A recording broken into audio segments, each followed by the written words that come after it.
All right, well, I have gone and tested my crazy Panda Precon deck. Time to talk about the results and the changes I think are needed.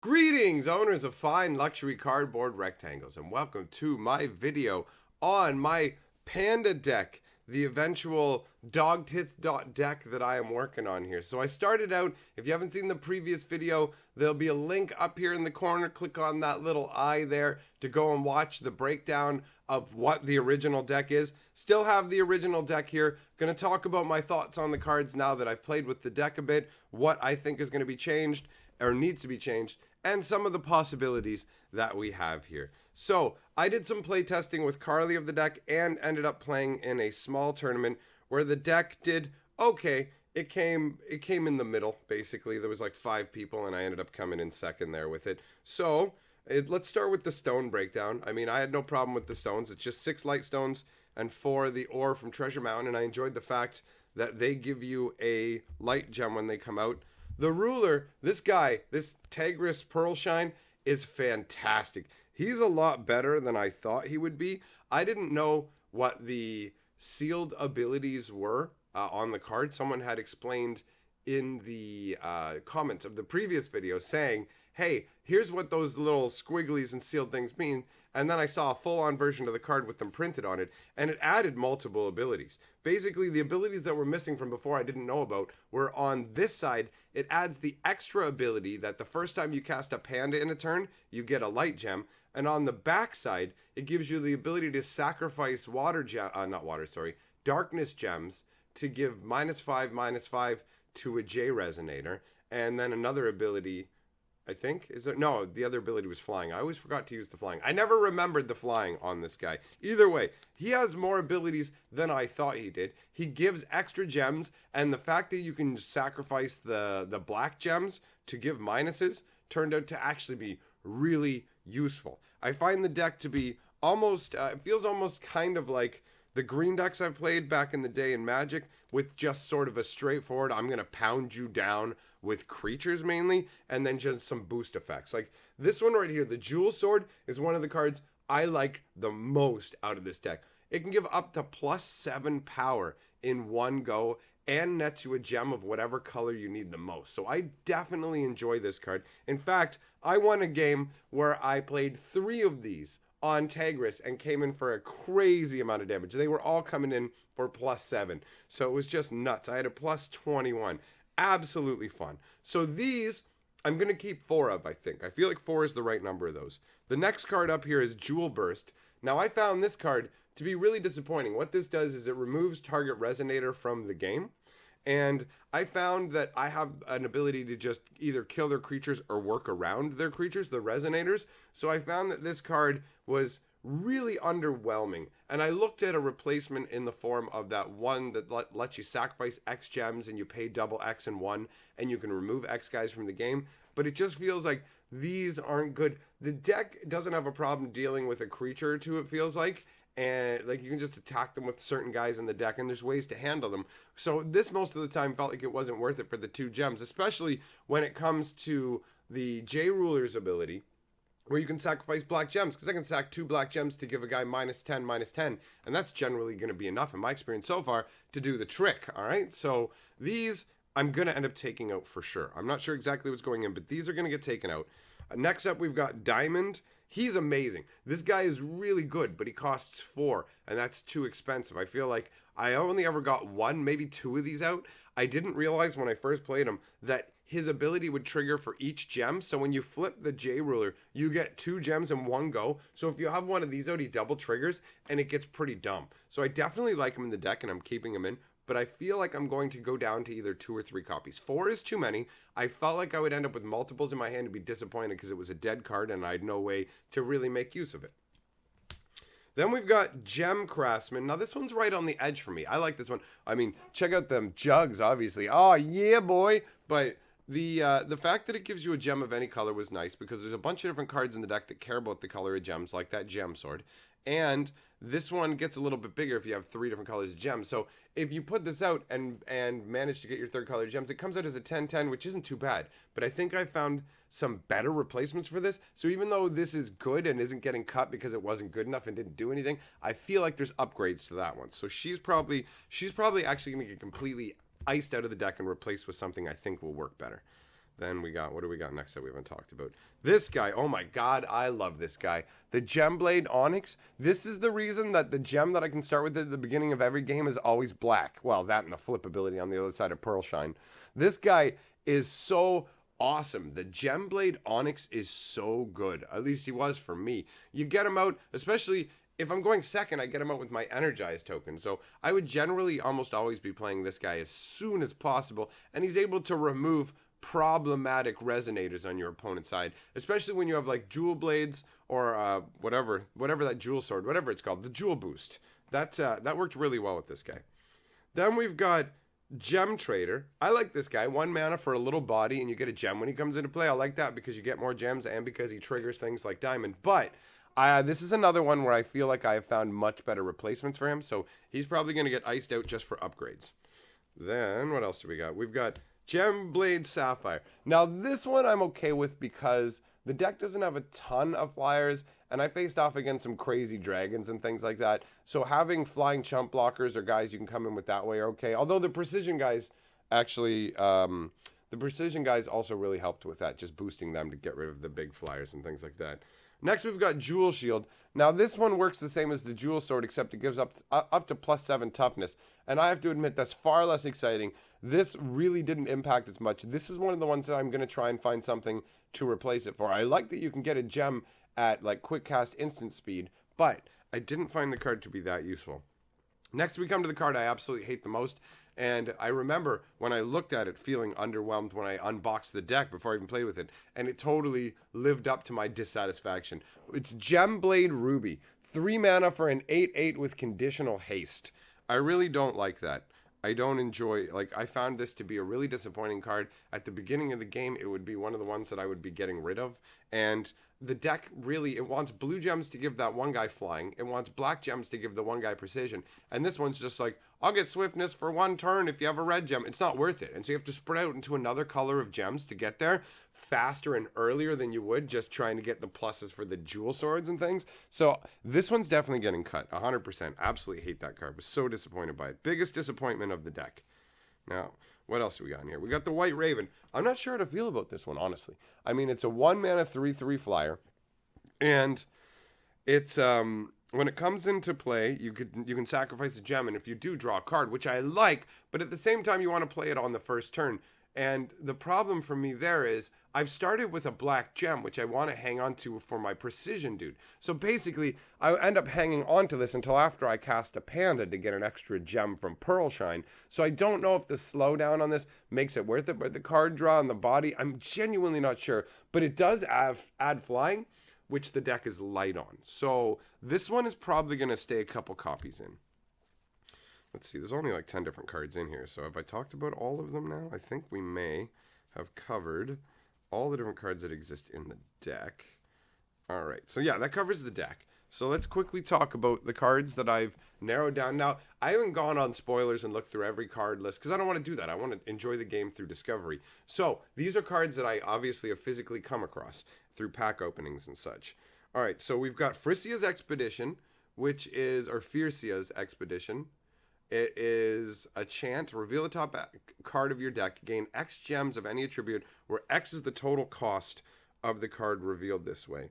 Now, there's that one. That one's in competition. There's some cards that I have 2 variants that I feel like both might fit into a slot, but I'm only going to pick one because I feel like otherwise there'd be too much of a particular concept going on. So I don't know if I'm just going to go 2 and 2 and then decide which one's better and switch to 4. But you've got the option of this one, which is reveal the top card of your deck, get X gems equal to the casting cost, or this one where it's sacrifice a gem, gain 3 gems of the same type. So basically, this is one to gain a guaranteed 2 of a gem type you already have to have, and this is, you might only get 1 gem, but you could get up to 4. So the more I talk about it, actually, I mean, they're both This one's not an instant. I feel like this is probably going to be the superior choice, but I may still play a couple of each just to make sure I feel comfortable with that. So that's cool. A new Radiance. It's funky. I definitely like the artwork, but I think that the Expedition will probably win out in that one. Then we've got something absolutely insane. Rose Quartz the Panda Queen, which is insane not only for its artwork and her massive, hilarious opera titties, but the abilities. I mean, this thing has 5 white in its casting cost, which admittedly looks really cool up here in the symbol. That's really neat how they can do that. I wonder if that means that they can't do anything that has 6 symbols that way. Is that a limitation of the design? They can never go beyond that cost? Interesting. Never thought about that. So, it costs 1 white less to play for every panda you already have out, which I really like. And when it enters the battlefield, it gives +4/+4 to all your pandas, which I think is awesome.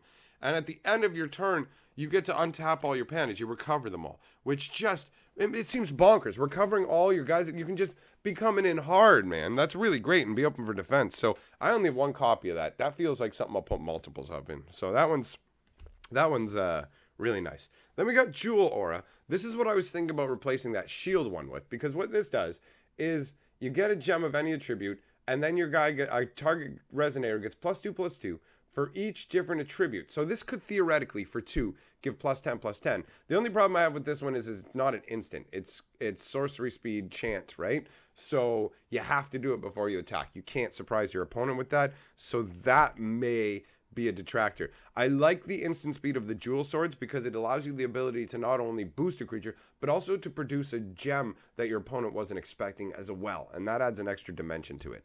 And on that note, I need to get things to better represent my gems. I used dice, and I played against one opponent who multiple times forgot about the gems. So I think if I can find little glass beads to represent those, because I don't want to get some kind of advantage that way. I just don't want to, I'd like to have all the information available for my opponent so we can play a fair game, and have fun.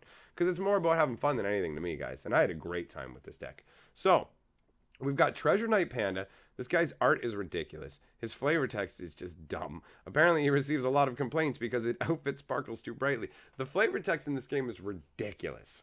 All right, so 3 for a 5/5, but the thing is he gets +1/+1 for every different kind of attribute gem you have, and there's 5 different ones, so he could be a 10/10 for 3, which is a nice, that's a nice power and toughness, just like that hammer chick. But for 2 white, you can choose an ability for each different attribute you have amongst the gems you control. So you could give this guy up to all 5 of these abilities: swiftness, precision, first strike, flying, and pierce.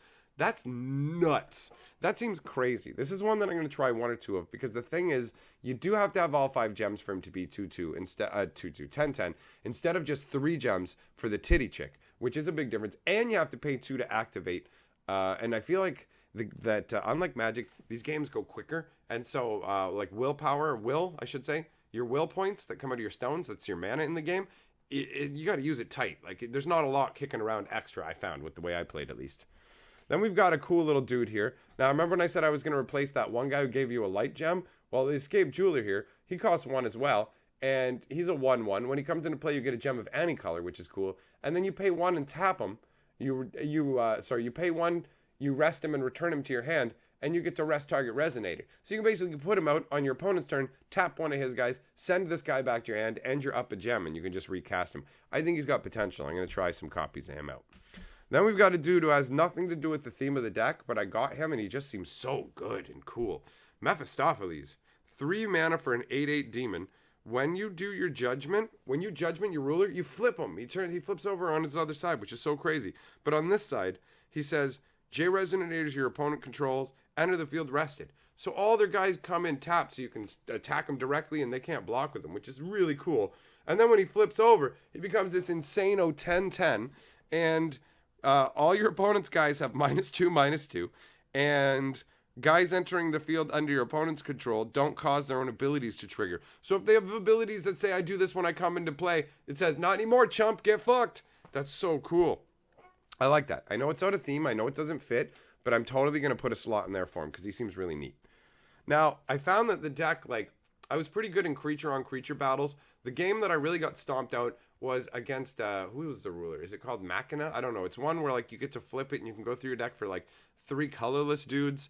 And he just went, colorless combo crazy, and blew his load all over my face on like the 5th turn, and just went bleh, and put out like 20 golems and stuff, and just went and played like March of the Machines to make them all haste and punch. And anyways, he tooled my head in. So my deck can't stand up to that. I don't have any answers. And so I found this thing called Jewel Shell, where it's 3 mana, and you can prevent all damage that would be dealt to all your guys this turn, but you can also sacrifice a gem, and if you do it, prevent all damage that would be dealt to you as well. So basically, if I knew that I was playing against a deck that could do one of these explosive in your turn, like 1 turn gonna steamroll you, let him do his big combo, let him blow his load, let it hit the table, right? He swings down on me as hard as he can, and then I play this, and then I save myself, kind of thing. I don't know, though, because you attack individually, so it's not like Magic, it's not like a Fog, right? I mean, I guess Amaterasu's Foresight, if that's still legal. I know that Carly's got that in her deck, and that's amazing for shutting down combat for a whole turn. Maybe that's what I need, guys. Amaterasu's Foresight. All right, well, maybe I should shelve that. I got more excited about it because I was thinking about Magic rules, and I got confused and forgot. If I play this after the one attack, he didn't have to attack with other guys, so his army would still be held back, and I couldn't really get that swing after he alpha swung me. I got to remember, Magic's different than this. All right, guys. Gemblade Opal, on the other hand, the guy who's depicted in the artwork from the previous card, seems like a really solid include. This guy seems like a really good replacement for that 3-cost red gem wanting haste garbage panda. Gemblade Opal, whenever you get a gem, he can't be damaged for the rest of the turn, which seems really good to me. Like, I don't know how good it's going to be, but that seems really good. Especially when you can play, like, instants that give you jewels. Boom, in the middle of combat. Oh, yeah, by the way, this guy can't be damaged anymore. I like that. This one here, I'm on the fence about, because I don't know if it's too slow and too much out of theme. It's not going to get as much of a bonus from the deck, but it's the Jewel Princess. When she enters the field, she's a 1/1 for 2. When she enters the field, you destroy target rested resonator, and then you get a gem of any attribute. So, I don't know. I mean, you get the gem either way, I think, because it doesn't say if you destroy it, you get it. So, that part's, I guess, okay, but I just feel like, I don't know, 2 for 1/1 when I can kill the guys with precision and stuff. She's on the fence. And we've got Gem Mallet Panda. This guy seems really good, honestly. When he enters the field, you get a gem of any color, and you can sacrifice a gem to get a will of any color. You can sacrifice a gem to get a will of that gem's color. So if you sacrifice like a black one, you get a black will, and you can sacrifice 3 gems that are all the same color and get 2 will of that color. So remember how I was saying that it feels like this game is really tight on its will and mana? This feels like a nice accelerant. This guy could actually, yeah, I remember having a bunch of light gems some games that I really didn't do much with, and that would accelerate out a diamond. I feel like this is something I need to get multiple copies of. What rarity are you? Oh, you're rare. Damn it, this is going to be rough. What are you from? You're from the Time Spinning Witch. I have an unopened box of that. Maybe. All right. And one last guy. This is one of the ones that I thought might replace the big-titted chick who gives you a gem.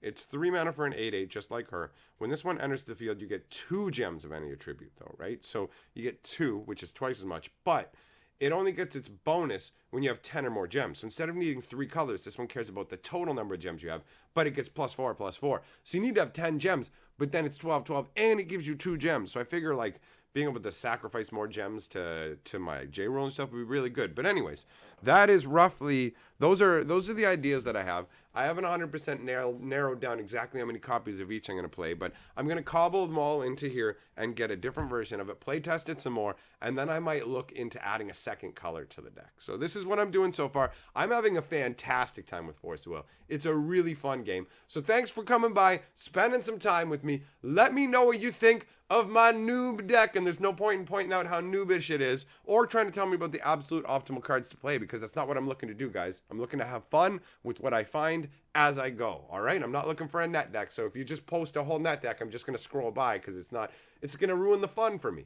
So thanks for coming by. See you later.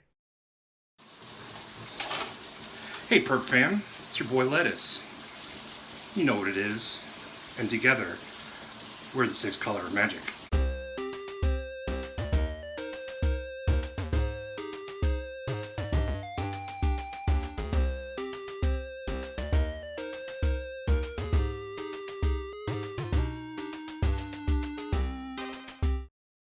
Perp Media, we the best card boys!